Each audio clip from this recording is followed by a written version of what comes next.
As you grow older, and even in your youth, you're going to have to understand what a budget is and how it works, and why it's necessary. So what is it that makes a budget so important? If you can't manage money correctly, you're going to have a hard time paying bills and keeping up with payments on essential things. Before you can set up a budget, you have to define a budget. You have to know what it is. It's essentially designed to help you manage your income, your expenses, and your savings.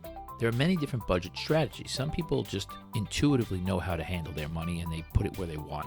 And other people need a strategy. They need a designed plan so that they know exactly where to put their money, when to put it, and how it's going to work for them. When people talk about budgets, sometimes they think it doesn't apply to them because it's something mysterious and big, like in a corporation. But it's not. Budgeting is not just for the corporate world. Budgets help keep goals in focus. Budgets help with debt and expense management. Budgets provide structure and stability, and this helps to reduce financial anxiety. And budgets are necessary for everyone, whether you're an individual, whether you're a family, or whether you're a business. The first budget we're going to talk about is something called the 50-30-20 budget.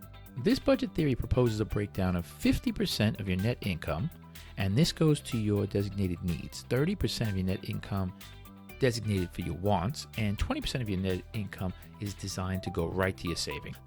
It sounds like a good theory, but before you employ any theory, you should define it. How are you breaking this down? So 50% of your money, we said, is going to your needs. These may be different for everyone.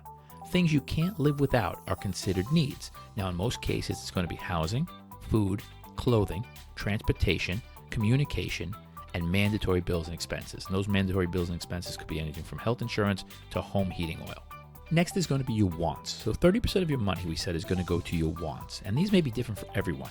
These are things that you desire, and they're considered your wants. Fancy cars. This would be exclusive of your basic transportation. Exotic vacation, something more expensive and elaborate. Expensive electronics. Some people aren't happy with just a computer or a television. They need the top of the line or the most interactive, and those are going to be more expensive. Name brand items that represent status. Sometimes people want to buy for quality, and sometimes people just want to buy for status. Then you have very exclusive things like boats and very exotic hobbies. So if they're going to be budgeted in as wants, you're going to need a lot of money to procure them. And then last in that theory is going to be your 20%. We said 20% of that money is going to go towards savings. So your savings can be divided in many different ways. Money that is set aside separate from your wants and your needs are going to go to things like retirement, college funds, future endeavors, and emergencies.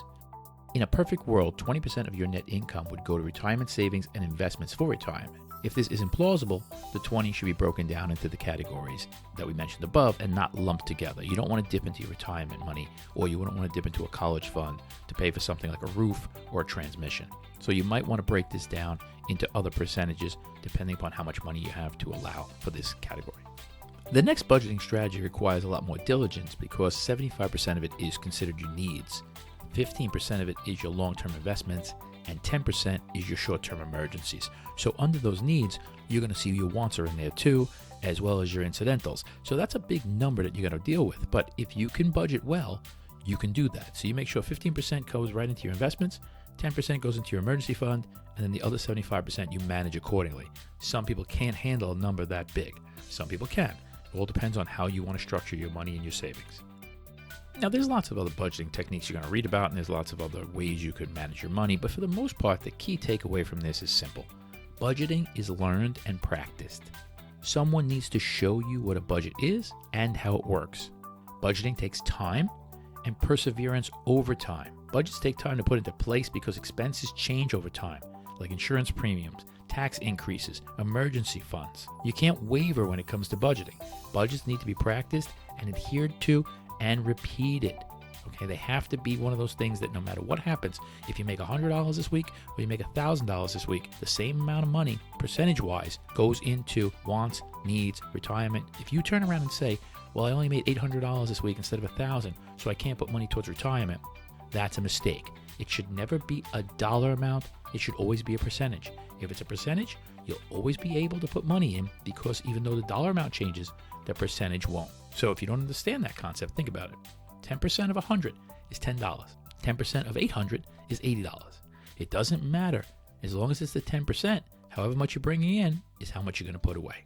And remember, depending upon what age you are and depending upon what stage of life you're at, you might want to seek out the help of a financial advisor, or you might want to ask someone who you know is really good at budgeting how you should manage your money. If you don't know how to manage your money correctly, you're going to get to the end of your life or the latter part of your life, and you're not going to have enough money to retire, and you're going to have to work forever. And most people don't want that. Or you're going to have an emergency where you might lose your house or your car because you can't fix it or because you can't pay a bill. So you want to make sure that your budget is always sound. And even if it needs to be adjusted, that's fine. It's a living, breathing thing, but you can't be without one.